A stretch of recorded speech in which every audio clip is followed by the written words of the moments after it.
د ګرانۍ په جرند دل ولس لپاره د خوشحالي خبر ال پی جی او یا روپې د کیلو په سر ارزان شوه.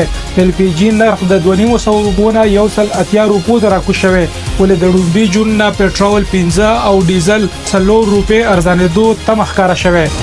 اسلام آباد کې د پهلواني منظر د عدالت نه بهر راتلو وروسته د بشرا بیبي په خواني خاوند باندې د پی ټ آی وکیلانو د سپېړو باران کړي.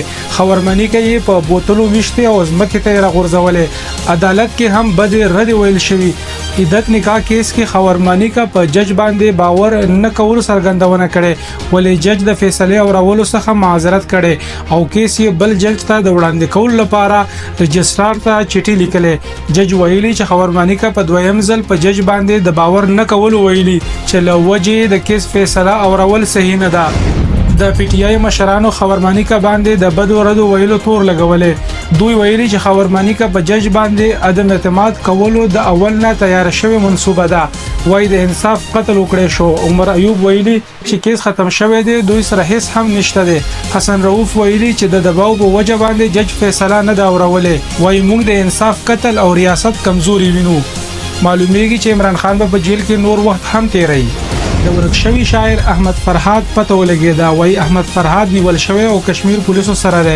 اټارنی جنرال اسلام آباد های کورټ خبر کړي او دیر کورټ کې عدالت ته وړاندې کړي. د آزاد کشمیر پولیسو تر مخه احمد فرحات د پولیسو سره خلو وهله او کار او سرکار کې کار لرل دی. د ترخګری مخنیوي او سایبر کرایم ایکټ لاندې پر مقدمه درج شوه او د سلور ورځو ریماند پر هم منزور شوه دی. د دوی کورنۍ تور لګولې دي چې احمد فرحات سره یې لیدو ته نه پریدي. نوې مالی کال کې د ترقیاتي منصوبو لپاره 2441 ارب روپے پکار دي.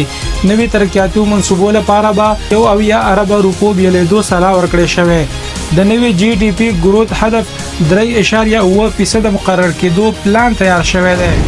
افغانستان لغمان کې د کور دیوال را غورځېدو پیښه کې 9 تنانو ته مرګ جوړلا وخته. د لغمان ولی ویان عبدالمالک افغان تر مخه افغانستان لغمان سیمه سلطان غازی بابا کې رامنځته شوې ده چې پکې د یو ماشوم او خزې په ګډون 9 تنانو ته مرګ جوړ راوړېدل ده. پیښه کې 3 تنان مړ شوي ولې سلور جوبل شوي دي. مړو تنانو کې خزه خاوند او یو ماشوم شامل دي او جوبل تنان روغتون ته وړل شوي دي. داود نن مهم خبرونه کچې تاسو هم به د حواله سره سوال غواړئ نو خپل نظر مون سره شریکولای شئ. تاسو ګورئ پښتو ډیجیټل ز ذاکر الله يم. د الله پامان.